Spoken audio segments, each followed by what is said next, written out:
उजनी धरणातील जलमग्न श्री पळसनाथ मंदिर चालुक्य काळातील 1300 ते 400 वर्षे जुने असणारे हे श्री पळसनाथ मंदिर.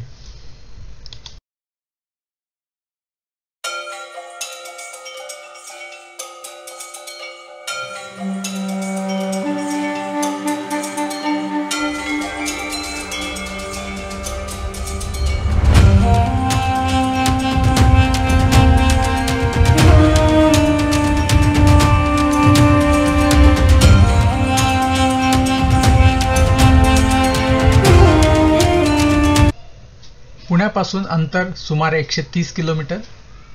पुण्यातून भिगवणच्या थोडं पुढे आल्यानंतर डावीकडे पळसदेव हे गाव आहे. या गावातून आपल्या या मंदिरापर्यंत पोहोचता येते. पाण्याची पातळी किती मागे गेलेली आहे यानुसार बोटिंगची व्यवस्था असते. स्थानिक गावकऱ्यांनीच ही बोटिंगची व्यवस्था केलेली असते. आम्ही ज्यावेळेस मे 2024 मध्ये गेलो त्यावेळेस येथे बोटिंगची व्यवस्था मोफत होती आणि एक 6 मिनिटाच्या बोटिंगने आपण या मंदिरापर्यंत जाऊन पोहोचतो. मंदिर दर्शनासाठी खुले आहे की नाही हे त्या वर्षीच्या पाण्याच्या पातळीप्रमाणे ठरत असते. एखाद्या वर्षी पाण्याची पातळी कमी नाही झाली तर आपल्याला मंदिरापर्यंत जाता येत नाही. सुदैवाने आम्ही पूर्ण मंदिर बघू शकलो.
मंदिराच्या चहूबाजूंनी सुंदर हिरवळ आहे. धरणाच्या पाण्याची पातळी नुकतीच कमी झालेली दिसते, त्यामुळे इथे आलेले ओले आणि हिरवेगार असे गवत आहे. उन्हाळा असून सुद्धा गारवा जाणवत आहे. समोर एक राम मंदिर आहे, त्या मंदिरात सुद्धा आपण जाणार आहोत. या मंदिरानंतर व्हिडिओच्या पुढील भागांमध्ये तिथे राम मंदिर आहे, तिथे आपण जाणार आहोत. या बाजूला बोटिंग आहे, बोट तिथून सुटतात आणि त्याच बाजूला पळसदेव हे गाव आहे आणि त्या गावातून आपल्याला थेट या किनाऱ्यापर्यंत येता येते आणि तिथून 5 ते 7 मिनिटाच्या बोटिंगने आपल्याला इथपर्यंत येता येते.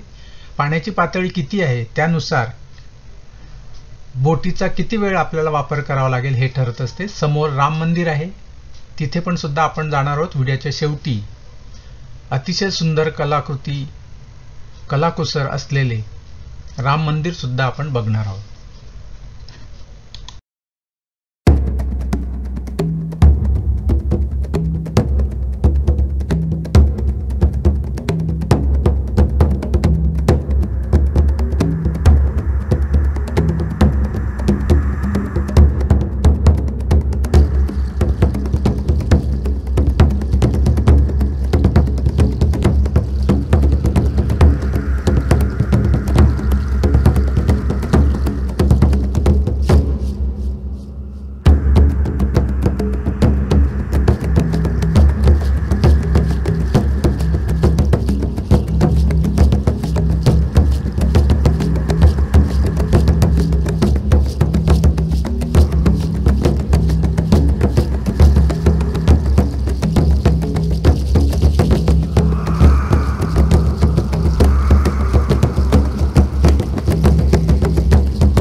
पळसनाथ मंदिराच्या गाभाऱ्यात शंकराची पिंड किंवा कोणत्याही प्रकारची मूर्ती नाही दिसली आम्हाला. स्थानिक गावकऱ्यांनी सांगितलं की पळसदेव गावामध्ये एक पळसनाथाचे मंदिर आहे, त्या ठिकाणी येथील पिंड, शंकराची पिंड, महादेवाची पिंड ठेवलेली आहे.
मंदिराचा परिसर बघत असताना दोन गोष्टी लक्षात आल्या. मंदिराच्या चहूबाजूंनी टोकदार धारदार शंख शिंपल्यांचे तुकडे पडलेले आहेत, जे आपल्या पायाला टोचू शकतात, म्हणून आपण इथे येताना त्या पद्धतीची काळजी घ्या. शिवाय आम्हाला बऱ्याचशा प्लास्टिकच्या बाटल्या आणि प्लास्टिकचा कचरा नेहमीप्रमाणेच फेकून दिलेला दिसला. या सर्व नदी पात्रात आणि धरणाच्या पात्रात आम्ही उतरून ज्या ज्या ठिकाणी शक्य होतं तेथून आम्ही ट्रेकिंग पलटनने हा कचरा गोळा केला आणि तो आमच्यासोबत आम्ही परत त्या पळसदेव गावी घेऊन आलो.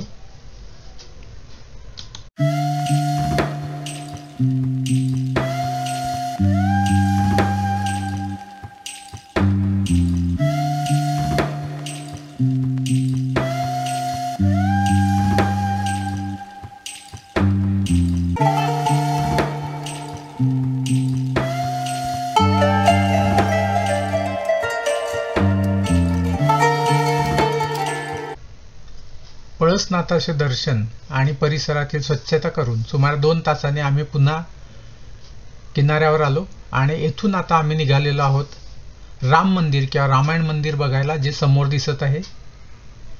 रामायण किंवा राम मंदिरापासून सुद्धा आपल्याला हा पळसनाथ मंदिर परिसर दिसतो. येथून तिथपर्यंत जायला 10 ते 15 मिनिटं फक्त लागतात.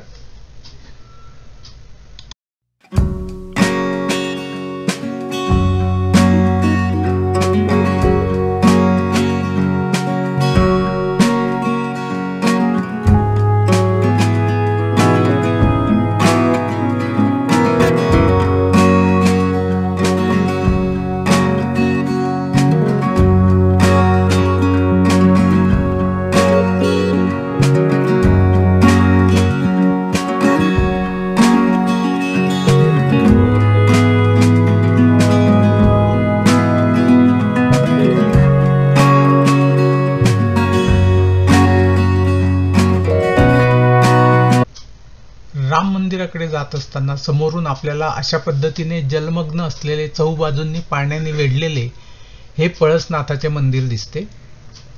हे सुमारे 1300 ते 1400 वर्षे जुने आहे अशी माहिती इंटरनेटवर आहे आणि चालुक्य काळातील आहे. समोर पाण्याचा साठा, तिथे किनारा दिसतो आहे. या किनाऱ्यावर तिथे बोटी आहेत, तिथून नावेने आपण, बोटीने आपण इथपर्यंत येतो आणि डावीकडून या काठाने चालत चालत आपण अशा पद्धतीने कच्च्या रस्त्याने या राम मंदिरापर्यंत येऊन पोहोचतो. त्याला रामायण मंदिर पण म्हटलेलं दिसलं आणि राम मंदिर असंही दिसलं. आणखी पाण्यामध्ये 1-2 मंदिराचे आपल्याला जलमग्न अवशेष दिसतात. या मंदिरात आपल्याला रामायणातील विविध प्रसंगांवर आधारित अतिशय सुंदर दगडावर कोरलेल्या मूर्त्या दिसतात. बऱ्याचशा मूर्त्या ह्या भग्नावस्थेत आहे, अस्ताव्यस्त पडलेल्या आहे. काही अजूनही मंदिराचा आकार टिकवून आहेत. अतिशय सुंदर आणि सुबक मूर्त्या आहेत.